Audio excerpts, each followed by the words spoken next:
ناس علماء کرام سادات راخیل او د پښین د چمن د کلا عبدالله د سیمې سره راغلي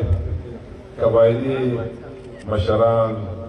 سیاسي مشران د مختلفو حزبو سره راغلي ټولو سیاسي مشرانو او خصوصا مزه دلته ناس کوم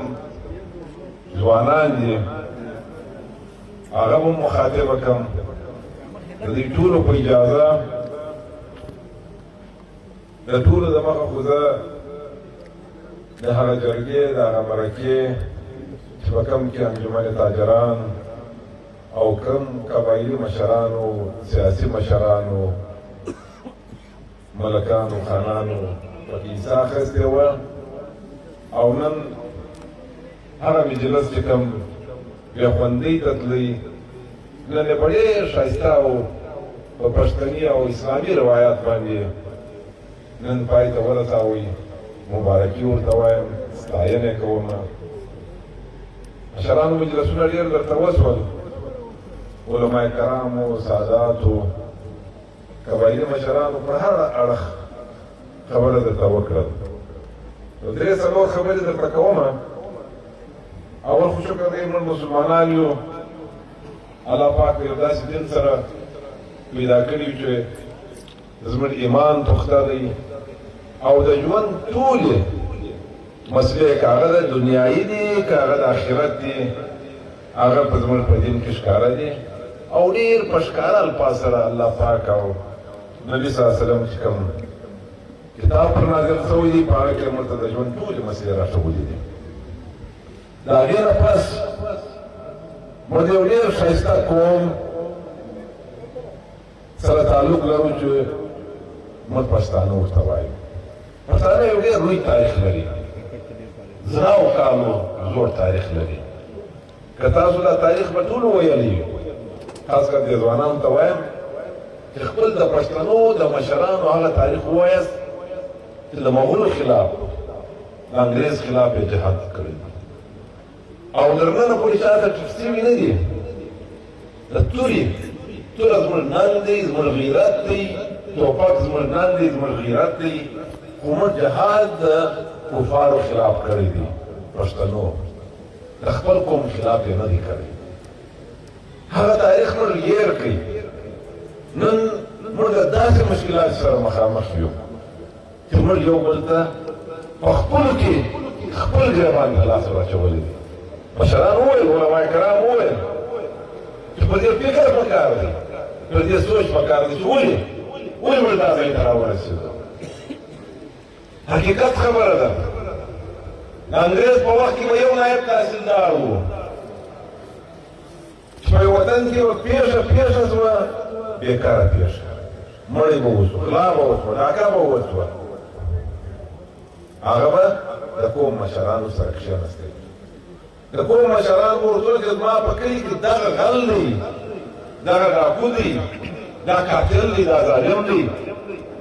حکومت به پورته کوي نن کم حالات یې تاسو چوپ وروئ نن هغه سړی عزت لري چې چا پنځلس شل قتل کوي پیسې چې راځي اول د هغه ورته سلام دعا کوي دغه زده که نه ده مشران یا کمزوري شول یا ورک شول یا په خپله په دې مسله کې ورشامله شوله زه د یو نماینده په حیثیت دا خبره درته کوم پر موږ ګوتې پورته کېږي په دې چې ته نماینده یم نماینده به څه کوي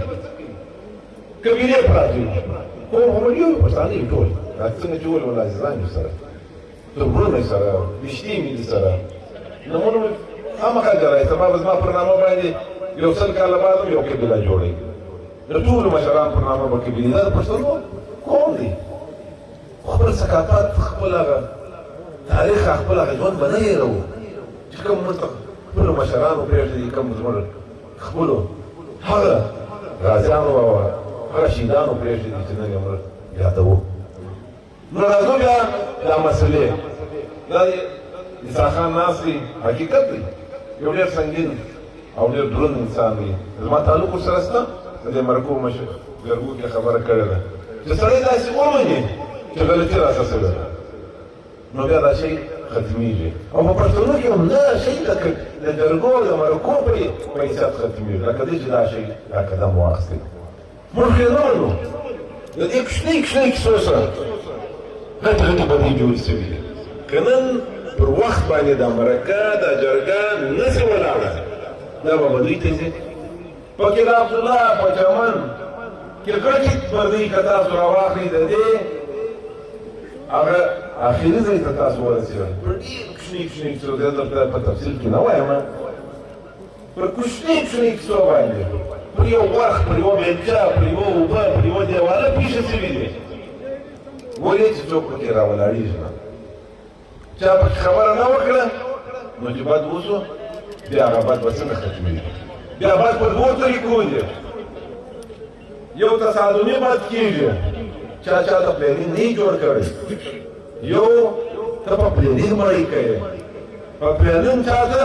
په پروګرام چاته درېږي. بیا زه د جرګو زما یو وخت دا خبره کړې ده یو سړی راولاړېږي په دې کوټه کې ما ته یو چا کیسه وکړه دا د خبرې څه خبرې پېښې دي. پر مځکو یې قبضې کړي دي. او یو ورور ورته ورته دا پلانی هغه حقدار وګرځي چې زما مځکه را خلاصه کړه. هغه قبضهګر او ورور ته یې ورته مړی کړه. هغه مړی څنګه وکړم وایي 100 لکه روپۍ خو ما په موټر کې ایښي دي هغه کیسه چې ما ایښې ده بیا به څه پکې وایم. موږ به ټول ورته وایو چې معافي کړه. ظالم د ظالم نه شو ویلی قاتل د قاتل نه شو ویلی غونډګر د غونډګر نه شو ویلی منشیا فروش اصله فروش نن په ښکاره درته همدې ته پکار ده چې ووایو. او که کیسه هسې مرسته ورځم 1500 زر کسه ورسوم تېر معاف کړه. هغه بله ورځ بیا به مړی کړي بیا به 100 لکه روپۍ ورتېږدم بیا به 10 لکه روپۍ ورتېږدم. مکوی مسلمانان یې شکر دی آخرت لرو.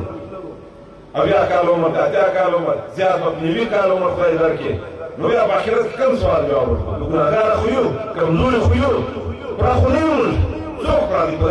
دا دلته چې ناست دي په ټول انسانیت کې کمزوري راځي. هغه لویو علما کرام د خدای څخه معافي عفو غواړي چې خدای ما وبخښه په آخرت ته ماته یو داسې ژوند راکړي چې موږ جنت په نصیب شي. ولې هغه هم ځان کمزوري بولي نو کمزوري خو شته لیکن موږ آخرت یې کړي دي څه بارودو او منشیاتو باندې ناست ولې موږ ته دا نه ده معلومه چې زه دا قبر ته ځم. دا کوم ایمان پوخ او دا زما عقیده ده دا مې عقیده لیکن منو یې نه چې ماته سته. بیا مرګ هېر کړو ټوپک راواخله سړي په تندي نیسو نو په کار اسرائیل معلوم کړو. او بیا په پښتنو کې دا مرکه او جرګه چې ده دا خپل ځان له عدالت دی. زه جج نه منم زه هایکورټ نه منم چا په هایکورټ په عدالت فیصلې منلي دي بیا پانسې یې کړه بیا هم مرکه او جرګه پکې کېږي. بیا هم د پښتنو خپل روایات راځي منځ ته او د هغه پر بنیاد به دا فیصلې کېږي. نو بیا راسئ چې سره کښېنو بیا خواست زمرک څوک دی زمرک چې نن خبره وکړې سبا به یو قبیله ورته ولاړې وایي ته څوک یې چې په ما کې خبره لري ته څوک یې چې په ما کې خبره کوې. خو علما کرام سعادات هغه خیر او ټول هغه قبایلي مشران چې سره یو شي او بیا به موږ په پسې یو